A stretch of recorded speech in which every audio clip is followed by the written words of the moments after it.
Gujarat cricket એસોસિએશનની વાર્ષિક સામાન્ય સભા મળી છે તો જીસીએની 87મી વાર્ષિક સામાન્ય સભા મળી હોવાની વિગતો હાલ સામે આવી છે। ગુજરાત ક્રિકેટ એસોસિએશન તરફથી હાલ મહત્વના સમાચાર સામે આવ્યા છે, જ્યાં આજે 87મી વાર્ષિક સામાન્ય સભા મળી।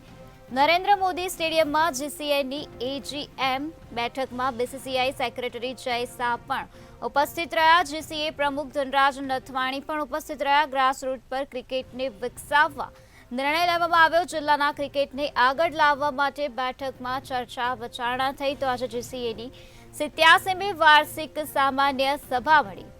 તો ગુજરાત ક્રિકેટ એસોસિએશનની વાર્ષિક સામાન્ય સભા મળી, જેમાં નરેન્દ્ર મોદી સ્ટેડિયમમાં જીસીએની એજીએમ બેઠકમાં બીસીસીઆઈ સેક્રેટરી જય શાહ પણ ઉપસ્થિત રહ્યા હતા। ત્યારે જિલ્લાના ક્રિકેટને આગળ લાવવા માટે આ બેઠકમાં ચર્ચા વિચારણા કરવામાં આવી હતી। ગ્રાસરૂટ પર ક્રિકેટને વિકસાવવા માટે નિર્ણય કરવામાં આવ્યો।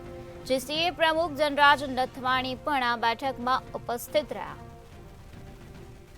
આજે નરેન્દ્ર મોદી સ્ટેડિયમમાં 87મી વાર્ષિક સામાન્ય સભા જીસીએની મળી હતી। તો આજ મુદ્દે વધુ માહિતી આપવા માટે આપણી સાથે સંવાદદાતા મેહુલ દુધરેજિયા જોડાઈ ગયા છે।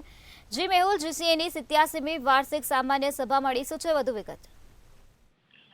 જે પ્રમાણે ગુજરાત ક્રિકેટ એસોસિએશનની વાર્ષિક સામાન્ય સભા છે તે નરેન્દ્ર મોદી સ્ટેડિયમ ખાતે મળી હતી। ત્યાં બીસીસીઆઈના સેક્રેટરી જય શાહ તેમજ પ્રમુખ ધનવાણી સાથેના તમામ જે હોદ્દેદારો છે, સભાસદો છે, તેઓ હાજર રહ્યા હતા। જ્યાં ઘણા બધા મુદ્દાઓ પર ચર્ચા કરવામાં આવી અને આ પૈકીના જે ઘણા મુદ્દા છે તેની ઉપર સર્વાનુમતે જે ઠરાવ પણ પાસ કરવામાં આવ્યો। જેની અંદર સૌથી મહત્વની વાત એ છે કે જિલ્લા કક્ષાના જે ક્રિકેટમાં જે રમતા લોકો છે, જે સ્પોર્ટ્સમેન છે, આવા ક્રિકેટરોને વધારે આગળ લઈ જવા માટે અને સાથે જ ક્રિકેટ એસોસિએશનને લાભ થાય તે માટેનો જે સૌથી સારો નિર્ણય છે તે જીસીએ અને આજે સભા બેઠકની અંદર લેવામાં આવશે। જેની અંદર અત્યાર સુધી 70-30% રેશિયો પ્રમાણે ફંડ જે ફાળવવામાં આવતું હતું, પરંતુ હવે સીધું 90% ફંડ છે જે બીસીસીઆઈની મેચો જે જિલ્લામાં રમાશે ત્યાં આપવામાં આવશે, એવો નિર્ણય લેવામાં આવશે। સાથે મહિલા ક્રિકેટ માટેની જે ટીમ છે તેના જે મહિલાઓ છે ક્રિકેટરો તે જે નિવૃત્ત થઈ ચૂકી છે તેઓને અત્યાર સુધી પેન્શન મળતું ન હતું, હવે તેને પણ પેન્શન આપવાની જાહેરાત છે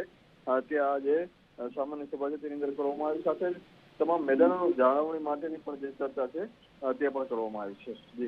જી મેહુલ, સમગ્ર માહિતી આપવા બદલ આભાર।